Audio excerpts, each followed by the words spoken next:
अस्सलाम वालेकुम नाजरीन, आज हम आपके लिए स्वीडिश लेके आए हैं सूजी और बेसन का हलवा। चलें स्टार्ट करते हैं। सबसे पहले हमने लिया है 1 कप बेसन, 1 कप हमने लिया है सूजी, 2 कप चीनी, ये हमने 2.5 कप लिया है दूध, ये बादाम क्रश किए हुए हैं और ये किशमिश है, ये चांदी का वर्क है, ये हम गार्निश के लिए इस्तेमाल करेंगे। पैन में हमने ऑयल डाल के रखा हुआ है, ये अब हम इसमें सूजी ऐड करेंगे। साथ ही हमने इसमें बेसन डाल देना है। ऑयल इसमें हमने इतना लेना है कि ये सूजी और बेसन अच्छी तरह इसमें डिप हो जाए, मिक्स हो जाए अच्छे से। ये अब हम देख लेंगे, अगर कम लगेगा हम थोड़ा सा और ऐड करेंगे इसमें। ये अच्छे से हमने मिक्स कर लिया है। अब हमने इसको इतनी देर भूनना है कि इसकी खुशबू आने लग जाए और बेसन का कलर हल्का सा लाइट गोल्डन हो जाए। उतनी देर हमने इसको ना अच्छे से भून लेना। अच्छे से ये देखें भुन रहा है, ये कलर भी इसका हल्का हल्का चेंज हो रहा है, खुशबू भी बड़ी अच्छी आ रही है।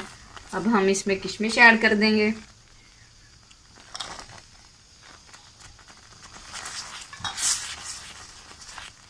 किशमिश ऐड करके थोड़ी देर हम इसको भून लेंगे।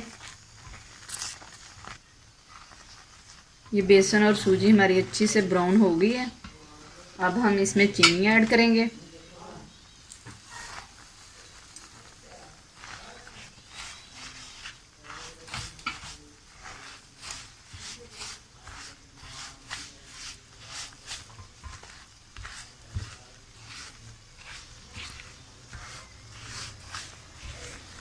अब हम इसमें दूध ऐड करने लगे हैं।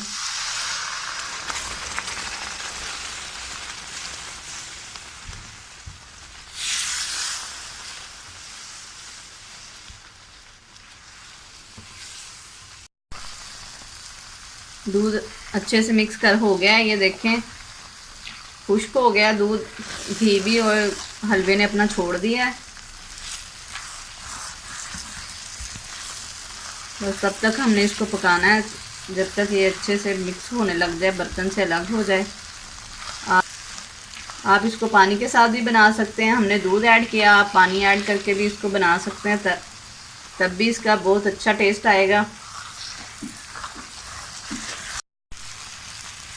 ये हलवा हमारा अब रेडी है। थोड़े से बादाम हम अब इसमें डाल देंगे, थोड़े से गार्निश के लिए रख लेंगे। अब हम इसको मिक्स करके डिश आउट करेंगे। ये गार्निश के बाद हमारा सूजी और बेसन का हलवा रेडी है। ये हमने चांदी का कवर लगाया ऊपर। आप इसको चीनी अपनी मर्जी से भी ऐड कर सकते हैं। आप अगर कम मीठा खा रहे हैं आप कम ऐड कर लें, अगर ज़्यादा खा रहे हैं ज़्यादा ऐड कर लें। आप हमारी ये डिश को ज़रूर ट्राई कीजिएगा, उम्मीद है आपको पसंद आएगी। हमारे चैनल को ज़रूर सब्सक्राइब करें, अगर आपने अभी तक नहीं किया अपने फ्रेंड के साथ शेयर करें, हमारी रेसिपी को ट्राई करें। फिर मिलेंगे एक नई रेसिपी के साथ। अल्लाह हाफिज़।